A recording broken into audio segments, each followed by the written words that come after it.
Hola, buenos días a todos y a todas. Bienvenidos, bienvenidas a esta segunda ponencia de la Jornada Anual de Salud Mental de la Facultad de Ciencias, que está organizada por la Comisión de Equidad y Espora Psicológica. En esta ocasión tengo el honor de presentar al doctor Isabna Ángel Está, quien nos va a compartir una ponencia titulada Conocimiento y manejo del estrés, prevención de complicaciones. El doctor Itzamna es especialista en psiquiatría y alta especialidad en medicina del sueño. Y antes de que nos pueda compartir todos sus conocimientos, les voy a platicar un poquito más sobre él. Él estudió medicina en la Universidad Popular Autónoma del Estado de Puebla, se especializó en psiquiatría en el Instituto Nacional de Neurología y Neurocirugía a través del Programa Único de Especialidades Médicas de la UNAM. Está certificado por el Consejo Mexicano de Psiquiatría. Asimismo, realizó la alta especialidad en Medicina del Sueño en el Instituto Nacional de Psiquiatría y es miembro activo de la Academia Mexicana de Medicina del Dormir. Tiene capacitación en psicoterapia cognitivo-conductual por parte del Beck Institute. Ha impartido diversas pláticas concernientes al buen dormir y ha impartido talleres para profesionales de la salud. Igualmente, ha impartido talleres de manejo de conflictos para CONAMED.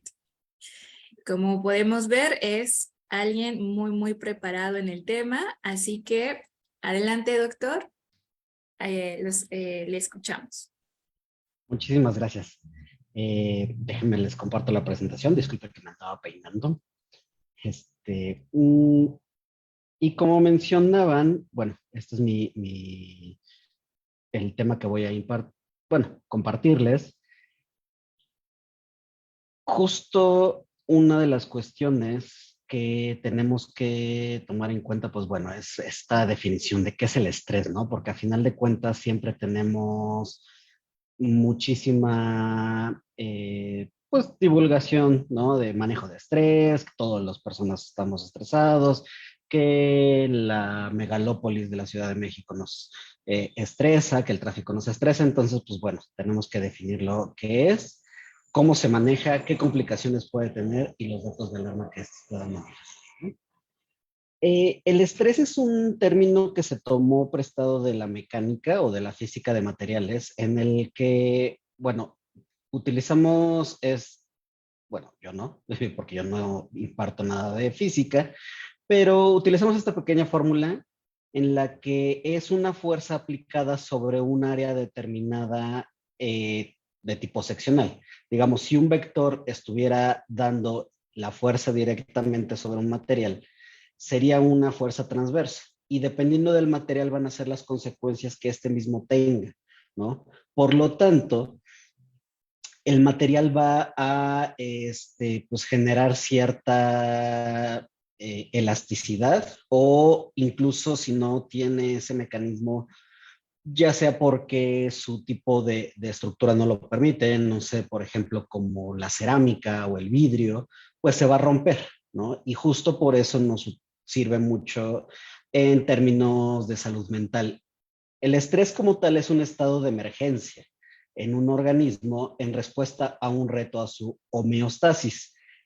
Aquí hay dos cosas importantes, ¿no? El reto que vamos a hablar, que es el estresor como tal, o un momento de crisis o un momento de, digamos, enfermedad, y no solamente hablando de enfermedad de tipos neuropsiquiátrica o psicológica, sino de enfermedad física, por ejemplo, el COVID, la influenza, un accidente automovilístico, un luto, también va a generar grados de estrés. La homeostasis como tal, digo, normalmente lo paso un poco de alto, pero creo que vale la pena definirlo.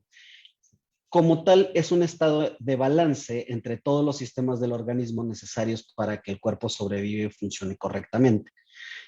Es cierto, es necesario sobrevivir, ¿no? Definitivamente esa es la función más básica de cualquier ser vivo. Sin embargo, nosotros los humanos tenemos una característica que nos diferencia con respecto a otros animales, a otros seres vivos como plantas, como hongos, en el que pues no solo tenemos que sobrevivir, sino que también realizamos muchas otras actividades, aparte de las básicas como alimentación, reproducción, crecimiento, etcétera. Y por lo tanto, pues necesitamos que todo eso funcione correctamente. Si bien es cierto que el balance es algo como, pues muy básico, como el equilibrio, digamos, no es lo único que interviene. Existen diferentes mecanismos, como por ejemplo los sistemas de afrontamiento, que son procesos en el que el individuo realiza esfuerzos conductuales y cognitivos, o sea, genera, digamos, una acción física o una acción mental para administrar las fuentes de estrés, ¿no?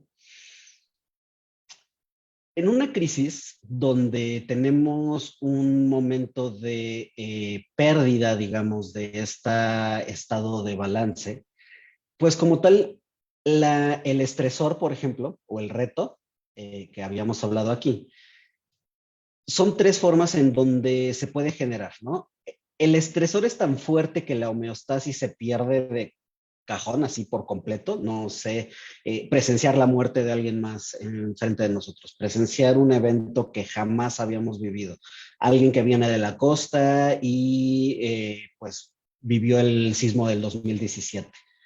Todos nosotros de una u otra manera nunca habíamos vivido una pandemia a este nivel, aunque sí de cierta manera, por ejemplo, en 2008, 2009, cuando presentamos la pandemia de influenza, aunque muchas personas pues realmente no estábamos como en condiciones de ver cuál era toda la realidad, ¿no? Yo, por ejemplo, apenas estaba terminando la carrera y pues no me tocó gran cosa a nivel hospitalario. Los mecanismos de afrontamiento han fallado, ¿no? Que es lo que explicaba un poquito en la diapositiva anterior, y no fueron suficientes para restablecer ese balance o esa homeostasis.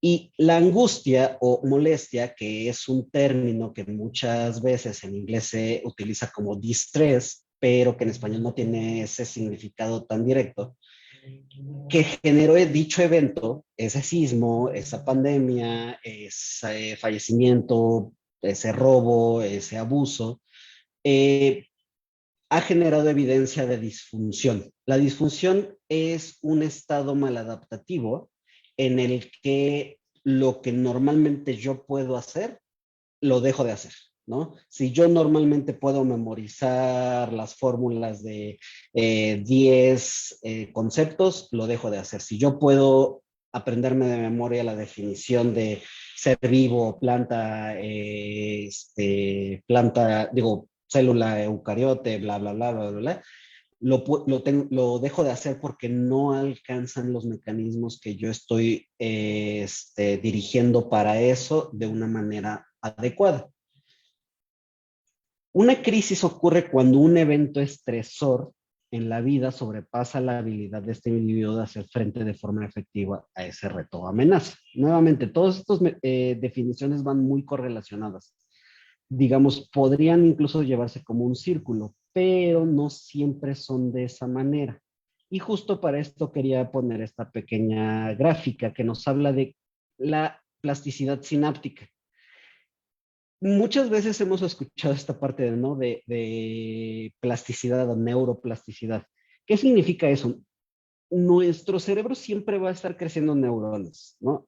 A mayor o menor medida, es cierto. Pero antes se creía que realmente no íbamos a tener más que con las neuronas con las que nacíamos, con esas nos moríamos. Y las que se morían en el camino, ¿no?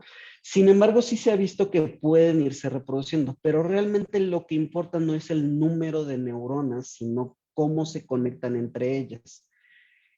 Cómo se conectan es una cuestión un poco compleja, como lo vamos a ver aquí un poquito más adelante, que realmente es una cuestión pues global, en el que realmente lo que necesitamos es, digamos, que esta neurona que se va a conectar con otra neurona tenga una conexión, ¿no? Pero la plasticidad se refiere a cuántas veces esta misma neurona se va a conectar con otras neuronas, ¿no? Y eso va a hacer que dicha cuestión se refuerce. Y a diferencia de otras cuestiones, por ejemplo, el músculo que se hipertrofia, digamos que crece de tamaño, las neuronas más bien dependen de la cantidad de amiguitos neuronas que van a tener.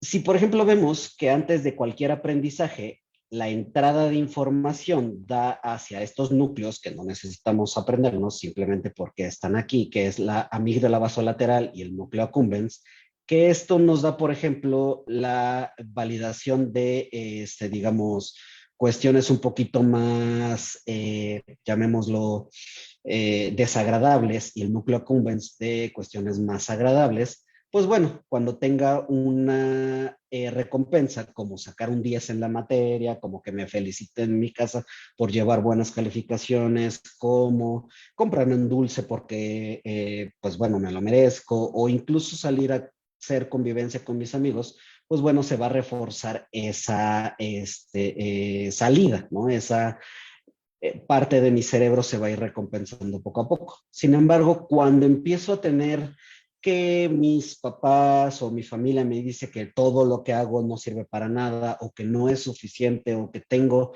alguna otra cuestión, pues bueno, la parte de la amígdala central, que es la cuestión de abajo y sus conexiones, pues me va a generar muchas conductas aversivas. Las conductas aversivas es evitar a toda costa eso. La cuestión más simple es, por ejemplo, si yo veo heces fecales en la calle o vómito en la calle, mi conducta va a ser siempre aversiva. Muy pocas ocasiones voy a acercarme de manera voluntaria a investigar de qué se trata, ¿no? O si huele a animal muerto, si huele a gas, mi conducta siempre va a ser, vamos a ver qué puedo hacer para solucionar esto de forma aversiva. Me voy a alejar, abrir las ventanas, ver qué es lo que está pasando y ya después ver dónde se originó la fuga de gas. Como mencionaba, las conexiones, ay, ya rayé encima de esto, pero bueno, como tal, las conexiones son muchas y muy diversas y como tal, las respuestas de miedo y de ansiedad van a ser demasiadas, ¿no? Por ejemplo, dejar de explorar. Si normalmente me gusta aprender, voy a dejar de investigar más allá de lo que me dejaban en la escuela. Respuestas de flight or fight, que es huir o pelea, aumento de diferentes cuestiones físicas, ¿no? Y síntomas de estrés o de ansiedad, que es una activación del sistema nervioso autónomo. A largo plazo, la respuesta hormonal de estrés es lo que nos va a generar las consecuencias como tal de lo que va a tener como factor de riesgo para, por ejemplo, desarrollar hipertensión o para desarrollar diabetes o para desarrollar eh, un trastorno de ansiedad, ¿no?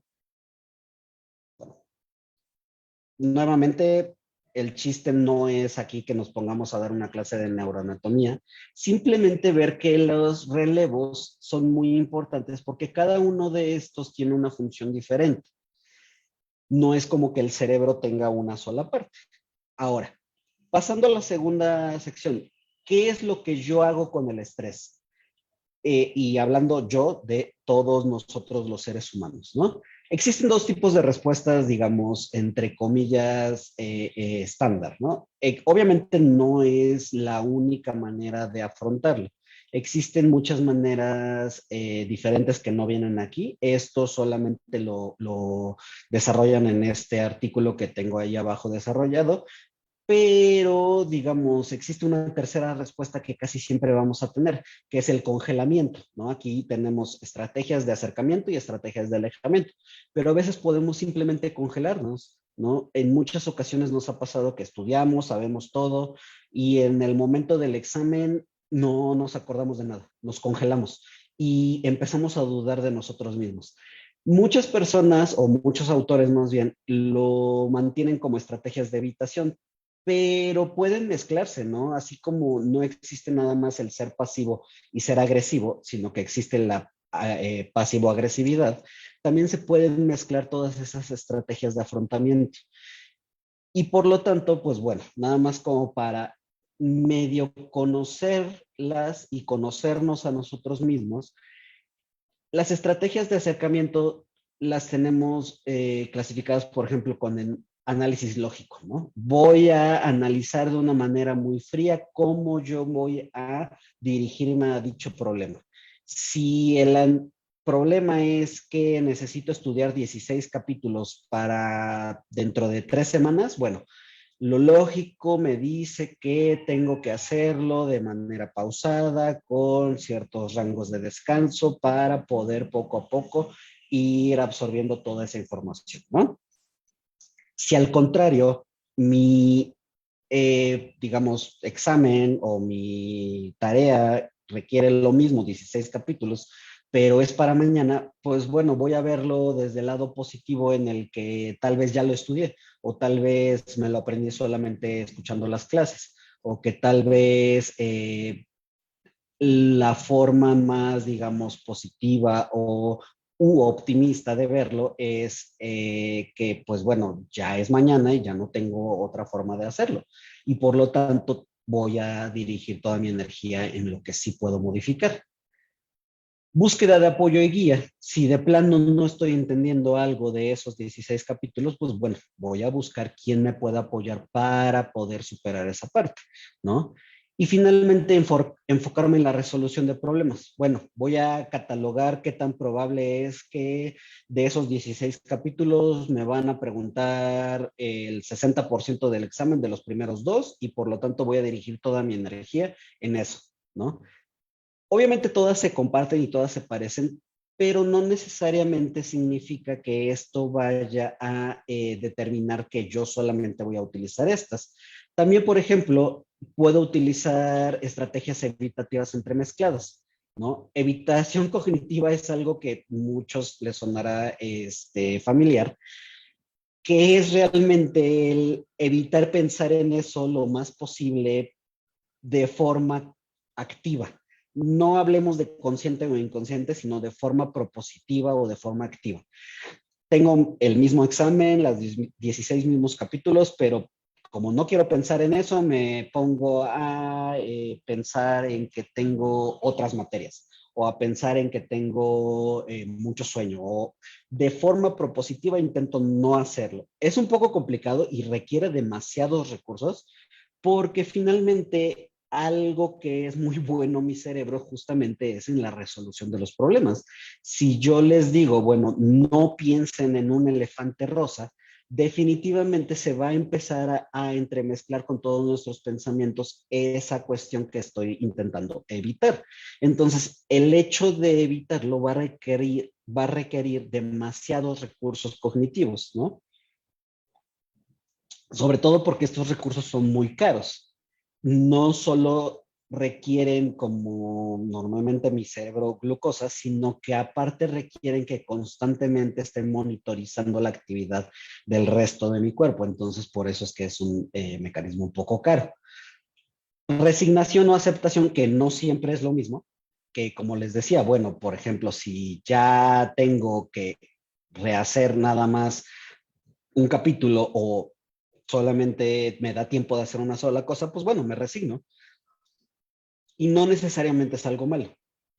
Aunque la aceptación en muchas ocasiones, fuera de estos mecanismos de afrontamiento, es un mecanismo muy útil porque definitivamente es algo que vamos aprendiendo poco a poco, que no podemos controlar absolutamente todos los recursos o todas las circunstancias o todas las cuestiones que están a su alrededor. Solamente podemos controlar nuestras propias respuestas, nuestras propias acciones y en mucho menor medida nuestros pensamientos y nuestras emociones, pero nuestras acciones son sobre lo que sí tenemos muchísimo control. Entonces, pues bueno, combinado con las estrategias de acercamiento, no necesariamente es algo negativo, simplemente nos habla de la acción que llevamos a cabo.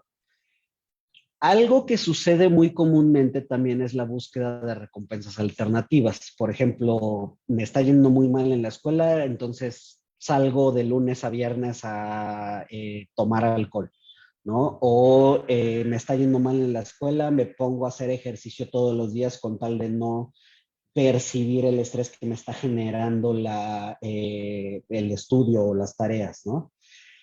Existen muchas digamos, mucho prejuicio sobre la búsqueda de recompensas alternativas, porque siempre pensamos inmediatamente, ah, no, es solamente irme a consumir alcohol o ir a consumir sustancias o alguna otra cosa. No necesariamente es cierto. Si está dosificado, realmente es un muy buen balance, porque significa que puedo, por ejemplo, dedicarle 1 hora de estudio, 30 minutos de estudio y 15 minutos a correr. Regreso de correr y me pongo a estudiar otra vez, ¿no? Y eso muy bien balanceado, el acercamiento y la evitación me van a ayudar a lograr mucho mejor, mejores resultados. Pero por desgracia nadie nos enseña eso, nadie nos enseña que podemos buscar recompensas alternativas como no sé, poner una bolsa de panditas y cada vez que termine un capítulo me como un pandita o cada vez que termino una página me como un pandita. Eso es una alternancia entre estos dos tipos de estrategias, perdón. Y finalmente la descarga emocional. La descarga emocional se refiere un poco a la situación de generar emociones desagradables para compensar que me están generando esas mismas emociones, ¿no? Por ejemplo, enojarme con mi pareja porque estoy estresado porque tengo que terminar tal situación, ¿no? O enojarme con mis papás porque me están interrumpiendo cada rato cuando estoy intentando estudiar. A eso se refiere un poco la descarga emocional. Sin embargo, nuevamente, si yo lo descargo en un momento de boxear 1 hora en la semana, eso me va a ayudar a que poco a poco esas emociones ya no tengan tanta carga, tanta valencia le llamamos, y por lo tanto voy a poder dedicarme a otras actividades, aunque nuevamente el problema de esto no es que estas de arriba sean buenas y estas sean siempre malas, ¿no? Sino que realmente no siempre llevamos el balance entre las dos. Y eso es lo que realmente nos genera como tal el no poder generar buenas estrategias de afrontamiento, ¿vale? Como tal, ¿qué tenemos dentro de nuestro propio, digamos, alcance? Como tal, ¿cómo se llama? Este artículo, que es un poquillo viejo, no, bueno, este no es tan viejo, aunque realmente las estrategias son un poco viejas, nos habla de 4 técnicas, principalmente técnicas de relajación, en general, que incluyen estas 3, y la promoción de la salud mental.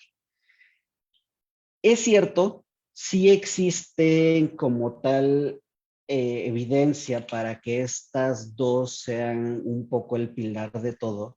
Sin embargo, hay que recordar que el estrés no solo tiene un origen interno, no es que yo me estrese solamente porque existe la escuela, sino que también podemos hablar de que tenemos que dividir el origen de esta parte y por lo tanto, pues podemos ver que el estrés se puede originar de estresores internos, pero también de estresores externos. Y dentro de estos estresores externos, pues existen los estructurales o sistémicos, ¿no? Si yo tengo, pues, una condición socioeconómica deficiente, yo no es que lo haya elegido, no es que como estudiante o como ser humano haya decidido nacer en un país en vías de desarrollo, en un estado tal vez donde es más difícil tener acceso a la salud, más acceso a la salud mental, acceso a la educación y por lo tanto eso es un factor estructural que tal vez mi profesor sea demasiado exigente y se enorgullece en que reprueba más estudiantes que a otros profesores. Bueno, eso también a final de cuentas es un factor estructural y no necesariamente es algo que yo pueda resolver de un día para otro o de un semestre para otro. Pero también existen otros tipos de factores ambientales, como tal sí existen carreras que van a darnos mucho más estrés, ¿no? Dentro de la Facultad de Ciencias, pues bueno, definitivamente van a existir muchísimas diferencias entre esto y, pues, por ejemplo, no estudiar, o entre esto e ir en primer semestre e ir en octavo semestre.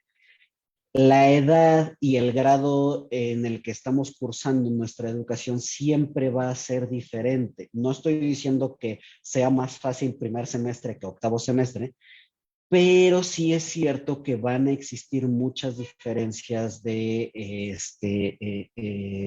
carga laboral o carga estudiantil, carga escolar, y por lo tanto eso también va a generar, ¿no?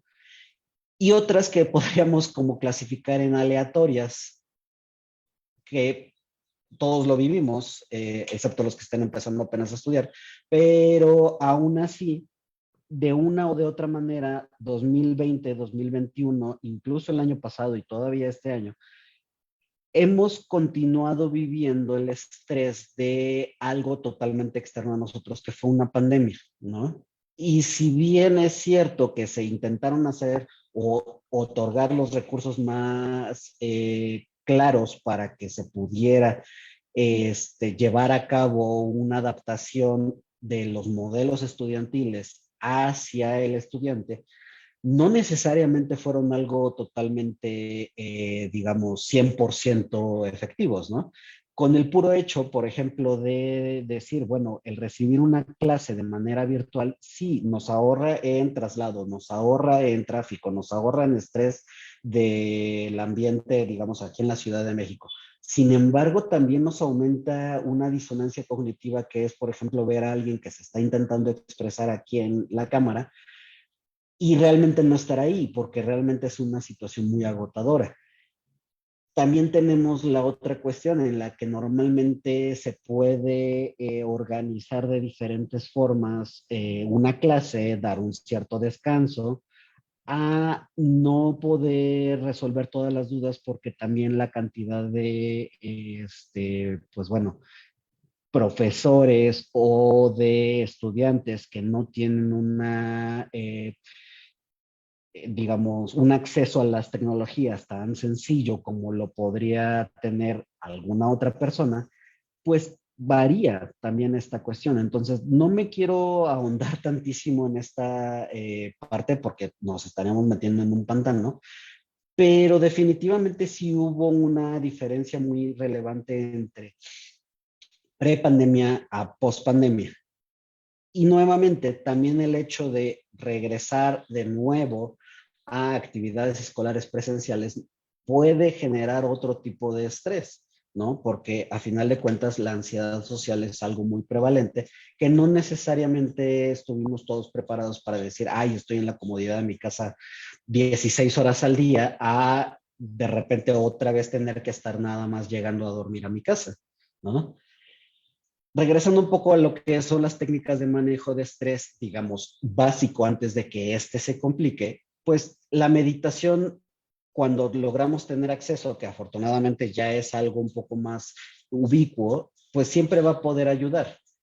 Las técnicas de respiración diafragmática son muy útiles porque son rápidas, sencillas de aprender y pues bueno, nuevamente aquí si cualquiera de ustedes busca en donde sea, podcast, YouTube, incluso algún profesor o algún experto en salud mental, les va a decir exactamente a qué se refiere, ¿no? La relajación muscular progresiva también tiene muchas ventajas y es muy sencilla de aprender. Como su nombre lo indica, la base de esto es que sea una relajación de los músculos que podemos controlar y de forma progresiva, digamos, de la cabeza a los pies. Nuevamente no me puedo meter tanto a ello. ¿Y por qué puse mindfulness o atención plena diferente a meditación?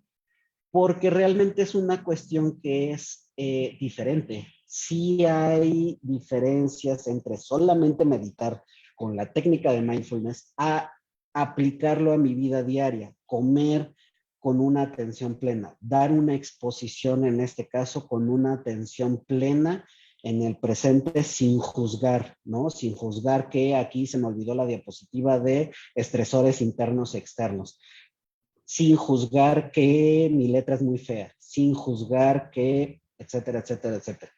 Esa es la parte difícil del mindfulness y por lo tanto sí requiere mucha práctica, pero también que ciertas personas que tienen el conocimiento de base, pues que lo puedan compartir. Y la promoción de la salud mental, que es lo que estamos haciendo, pero también es muy importante el acceso a la salud mental, ¿no? Afortunadamente la UNAM tiene muchos puntos de acceso a ella, pero todavía sigue siendo un privilegio. Entonces, el hecho de promocionar la salud mental y acceder a ella es muy importante, que también por desgracia tiene sus factores estructurales, pero sí es algo muy relevante el decir, bueno, ¿qué es la salud mental? ¿Qué es el estado donde se encuentra en este lugar, en este momento de la historia? Y por lo tanto empezar a dar los puntos de acceso, ¿no? Insisto, afortunadamente en la UNAM existen muchos, no me voy a atender a ello, pero pues está todo el módulo de salud mental que está justo enfrente de la Facultad de Medicina, pero también existen otros puntos de acceso gratuitos, privados y de otra manera para que podamos entrar a ellos y tener la confianza de cada uno de nosotros intentar abrirnos a esa experiencia.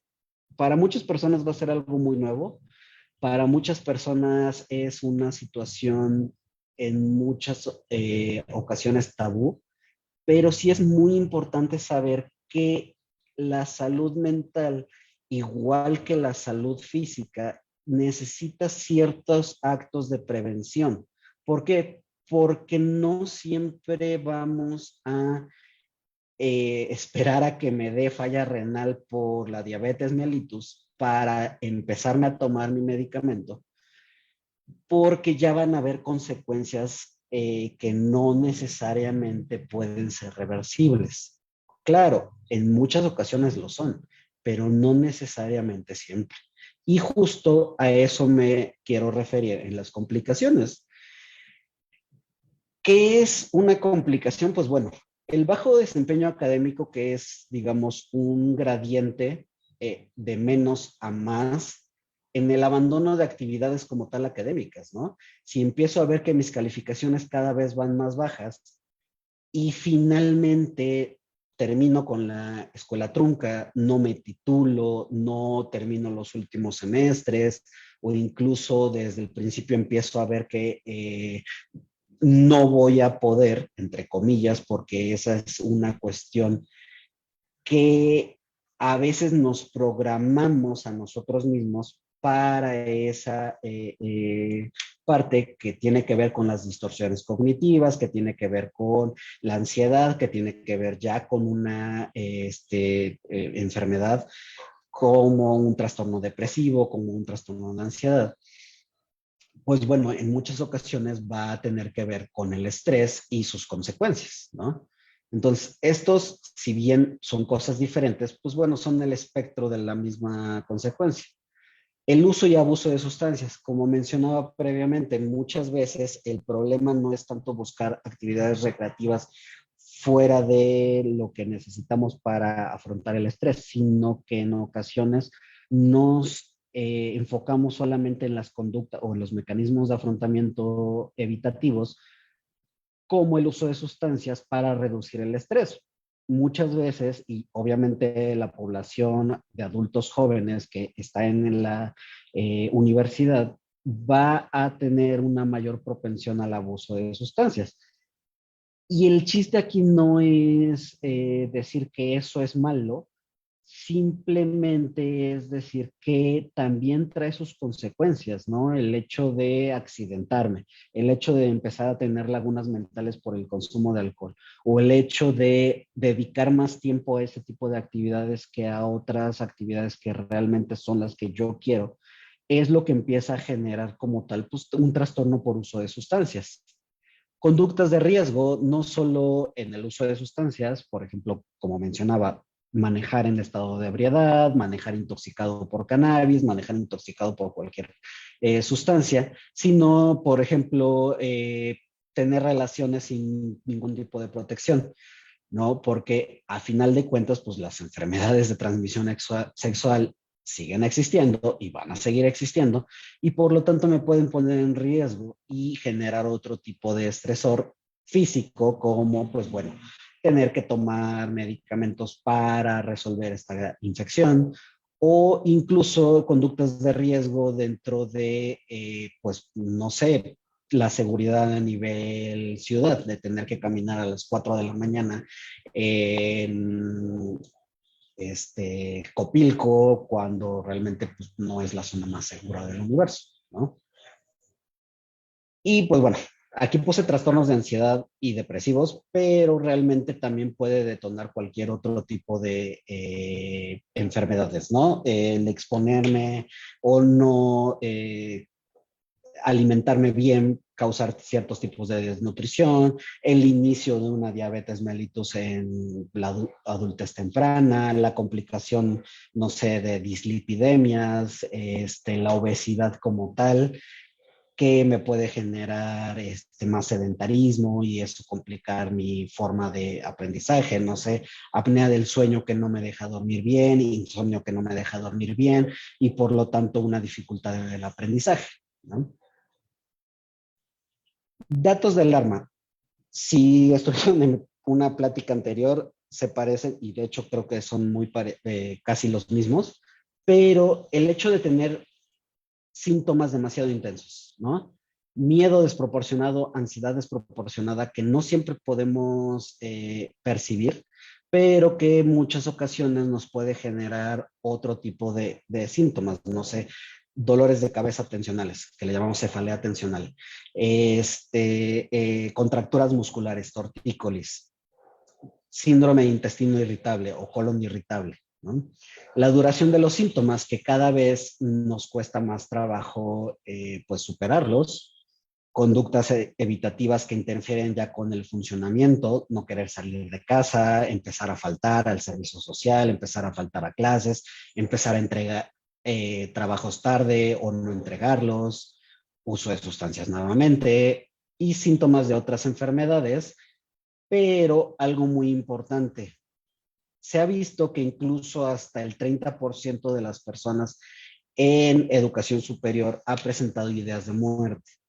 Y esto sí es un dato de alarma porque a final de cuentas la idea de muerte es algo que relativamente de forma común se va a presentar, como digo, hasta 30%, pero no es lo mismo querer ya no despertar al día siguiente con tal de no afrontar lo que me está sucediendo, a la progresión de estos síntomas como una ideación suicida.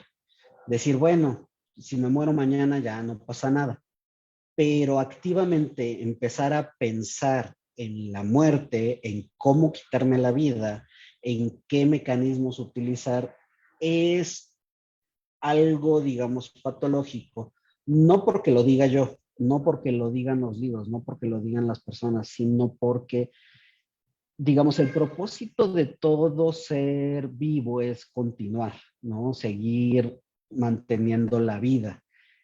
Y si ese instinto que es tan básico, ese pensamiento que es tan básico, ¿no? Si me amenazan con una pistola, pues voy a dar todo mi dinero, ¿no? Si me dicen es que tienes que hacer comer y dormir para seguir vivo, pues lo hago.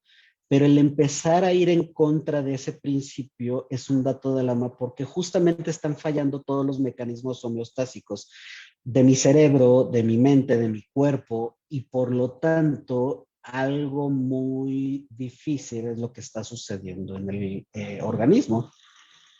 Como tal, planearlo ya es un poco más grave porque es muy cercano a justo empezar a tener pues bueno, valga la redundancia, un plan, un manejo para decir, ¿sabes qué? Ya sé dónde conseguir esto, dónde conseguir lo otro, dónde lo voy a hacer, cuándo, cómo y por qué, ¿no? Y definitivamente tener intentos de suicidio son una cuestión muy grave porque en muchas ocasiones, no es que sea todo el momento, pero en muchas ocasiones parece ser la única solución. Y eso es algo grave porque realmente muy rara vez lo es. A menos que estemos bajo una enfermedad terminal en la que no podemos resolver de ninguna situación dicha enfermedad, lo que queda no es la muerte, sino hay siempre muchísimas opciones. Y el problema con empezar a considerar el suicidio o el quitarnos la vida, dañarnos de manera irreparable como la única solución, significa que mi propia imaginación, mi propio pensamiento, mis propias conductas se están cerrando a una única solución cuando realmente siempre van a haber mucho más. Y esto es algo que realmente es lo que nos empieza a generar tanto problema, porque es el último punto donde ya no vemos otra escapatoria. No se trata de ser valiente o de ser cobarde, sino de que los mecanismos de mi cerebro, de mi pensamiento, de mi cuerpo, dicen, ya no hay otra solución. Y realmente rara vez lo es, ¿sale?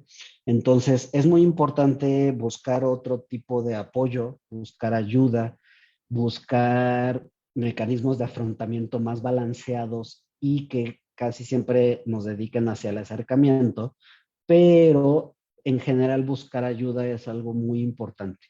Acercarnos incluso a nuestra red de compañeros, ¿no? Amigos de la escuela, hermanos, familia, siempre que se pueda. En muchas ocasiones incluso esto va a ser difícil. No estoy diciendo que todas las familias sean violentas, pero pues sí, a veces va a ser un poco complicado. Sin embargo, creo que sí es muy importante el tener como bien en cuenta que todo puede mejorar siempre y cuando tomemos las cuestiones bajo nuestro propio, ¿cómo se dice? Nuestro propio mando, ¿vale? Muchas gracias. Les estaba apuntando aquí mi correo por cualquier situación. Obviamente todo va en minúsculas y al final es @gmail. Pero, pues bueno, me pueden encontrar prácticamente en todas las redes sociales y mandarme un mensaje, ¿vale? Muchas gracias. Muchísimas gracias, doctor. Bastante interesante y yo me quedo pensando un poco en esto que usted nos comparte sobre las estrategias de afrontamiento, cómo verlo desde otro lugar, ¿no? Estrategias de acercamiento, estrategias de evitación. Claro, Y usted lo pone como en una visión más balanceada, lo cual eso es bastante interesante y creo que ayudaría muchísimo a la comunidad esto que nos comparte sobre qué estrategias adoptar ante ciertas situaciones, ya que en la misma facultad el nivel de estrés es bastante alto sí, claro. y es muy valioso esto que va hablando sobre las estrategias de afrontamiento. Y justamente en la ponencia anterior sobre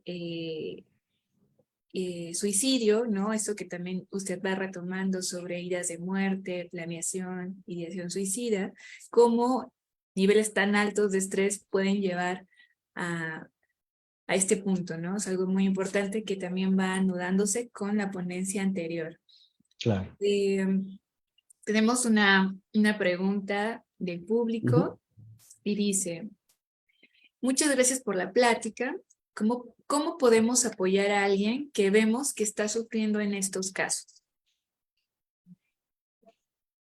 Es muy difícil decir que hay una bala de plata, ¿no? O una sola respuesta para todas las cosas. Sin embargo, una cuestión inicial siempre es, bueno, acercarnos y escuchar sin juzgar, ¿no? Y escuchar atentamente, escuchar activamente. ¿A qué se refiere la escucha activa, no? Con interactuar, no sé, contacto visual, el interactuar de manera respetuosa, no interrumpir, el empezar un diálogo con, digamos, todos los argumentos que esta persona pudiera estar presentando, ¿no?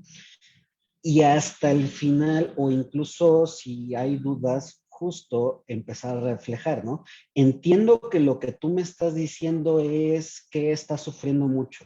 Entiendo que muchas partes de tu vida están complicadas en este instante.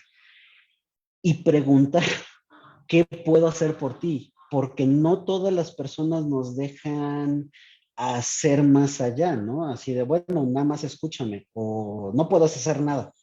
Seguro puedo yo darte ciertas opciones, puedo llevarte a salud mental aquí en la UNAM, puedo hablar con tus papás, puedo seguirte escuchando.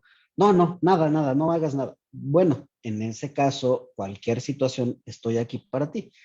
Pero acercarnos, escuchar y respetar los límites es algo muy importante, justo porque no siempre vamos a encontrar las mismas circunstancias. Incluso a veces vamos a encontrar mucho rechazo a la idea de que siquiera pudiera estar mal, ¿no? Yo estoy viendo el sufrimiento de alguien más porque, no sé, digo, en mi caso muy personal, llevo 12 años entrenando dirigidamente para esto y detectar todos estos datos, pero si la otra persona no me puede ni siquiera aceptar que se le ve la cara de sufrimiento, se le ve el ceño fruncido, se le ve el temblor en las manos, la diaforesis o el sudor y la incomodidad, no voy a poder acercarme más que muy lentamente, si es que lo permite, y de una forma muy respetuosa. Por lo tanto, entonces, ofrecer mi presencia, ofrecer mi oído, mis sentidos, y a partir de eso ir buscando los caminos para ver. Pero nuevamente aquí, si la persona no quiere apoyo, no lo podemos forzar. No la podemos obligar a decir, sí, ¿sabes qué? Yo hago lo que tú me digas, ¿no? Porque aparte esa es otra cuestión.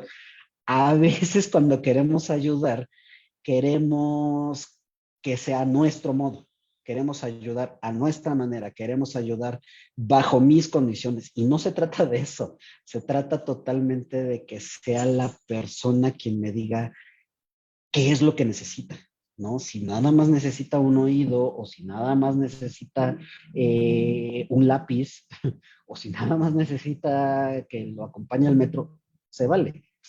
Pero también respetar mis propios límites en el punto en que digo, bueno, si necesitas mi tarea una y otra vez, pues no te la voy a dar, porque tampoco se trata de que yo sea quien está proveyéndote de todo lo que pues tú deberías de estar haciendo para, no sé, aprobar la materia o cualquier otra situación, ¿no?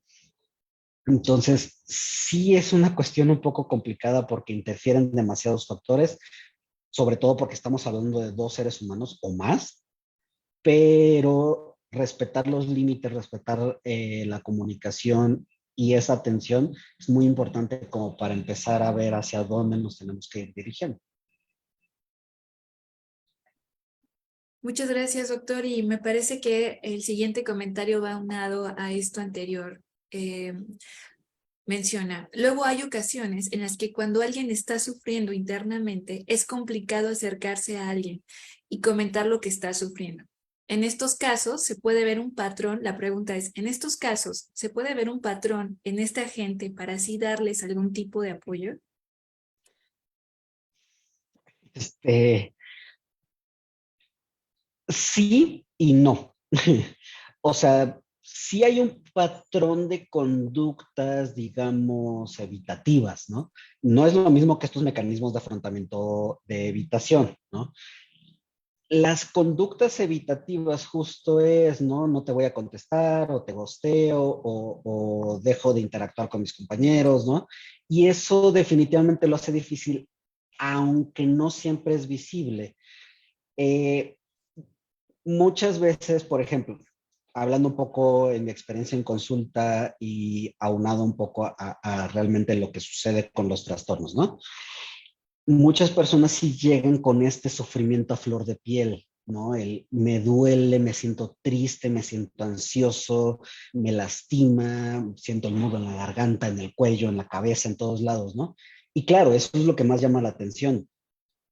Pero por otro lado, también hay que empezar a reconocer que esta persona dejó de disfrutar las cosas que normalmente disfruta. Y también eso es un tipo de sufrimiento que no es tan visible, que esta persona dejó de hablar con su amigo, su mejor amiga, y también eso genera sufrimiento. El sufrimiento no es nada más poner el peso o el dolor en alguien, en mí mismo, ¿no? Sino también lo que me quita, lo que me sustrae, me genera sufrimiento, me sustrae ganas de trabajar, me sustrae ganas de convivir, me sustrae energía, me sustrae pensamiento incluso, ¿no? No puedo concentrarme porque estoy con todas estas preocupaciones de mi casa, de mi trabajo, y aunque estoy intentando estudiar, todo se me va en pensar, pensar, pensar, ¿no? Entonces, el patrón que yo podría decir es ese patrón de conductas evitativas, pero nuevamente es complicado justo porque se van a retraer, se van a sustraer de sus actividades normales y la mayoría no nos vamos a dar cuenta. Un profesor muy, digamos, observador, sí va a empezar a ver cómo cambian los patrones de las personas, pero también es difícil cuando son salones de 50, 100 personas o cuando el profesor tiene 10 clases al día o a la semana. Entonces, justo el encontrar esos patrones de evitación es lo que nos puede ayudar a ver eh, que esta persona está sufriendo. Pero así como se están evitando, pues es lo que nos genera la dificultad en ver que esa misma persona está sufriendo, porque pues empieza a dejar, a desaparecer, por así decirlo, o a difuminarse, ¿no? Por supuesto, y bastante complejo, ¿no? También, como usted menciona, del otro lado, siempre y cuando quieran ser ayudados, ¿no? Claro. Vemos estos patrones, pero también ver del otro lado. Y bueno, finalmente, Gabriela Jiménez hace una, menciona que qué interesante plática, eh, y hace una pregunta, menciona cómo estigmatizar la ayuda psicológica, sobre todo en las personas mayores. Nuevamente, esto, digo, algo que sucede mucho es que creemos que la solución es un solo paso, ¿no? Y generalmente todo en la vida es un proceso. Los de ciencias biológicas me lo dirán, también los de ciencias, todas las ciencias prácticamente, ¿no? Pero es un proceso y en ocasiones puede ser un proceso lento. Pero sí es importante entender que el primer paso es la difusión de información para que pueda haber acceso a la información. Entonces, pues bueno, primer paso, creo que lo estamos dando bien aquí, ¿no? En personas mayores, pues bueno, afortunadamente, y nuevamente hablando de la Ciudad de México, existen muchas ferias de, pues, cuestiones del adulto mayor, de atención psicológica, de atención a la salud, y eso facilita mucho esta parte, ¿no? Pero desestigmatizar más bien lo que requieren no es como borrar el estigma, sino más bien comprender de dónde viene, ¿no? Comprender que puede ser un problema muy sistematizado desde el machismo, desde esta generación, no me refiero a generación de edades, sino generación del conocimiento, llamémoslo, que no existía, ¿no? Sí, no me gusta poner ejemplos estereotipados, pero pongamos un ejemplo estereotipado. El hombre macho, sombrerudo, botudo, que es el encargado de la familia, definitivamente va a tener esta etiqueta de no puedo expresar mis emociones, ¿no? Pero por otro lado, eso mismo equivale a muchísimas consecuencias, como que, como no las puede expresar, como que no las puede decir a su pareja, que en ese entonces era considerada nada más una herramienta, por muy feo que suene, sí, para el trabajo doméstico y la reproducción.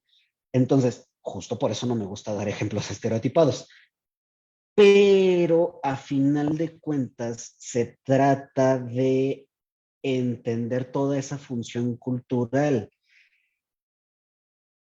Por ejemplo, ¿por qué las semanas de trabajo son de 40 horas? Cuando nadie en su mente o en su energía o en su forma de vivir puede cocinar, limpiar la casa, y si hablamos de cosas más complejas, darle de comer a los niños, atenderlos, a los bebés, cambiarles el pañal, y tener 40 horas y que les tenga, porque ese calendario está diseñado para que, especialmente la mujer, tenga una dedicación completa a un trabajo no remunerado que es el hogar.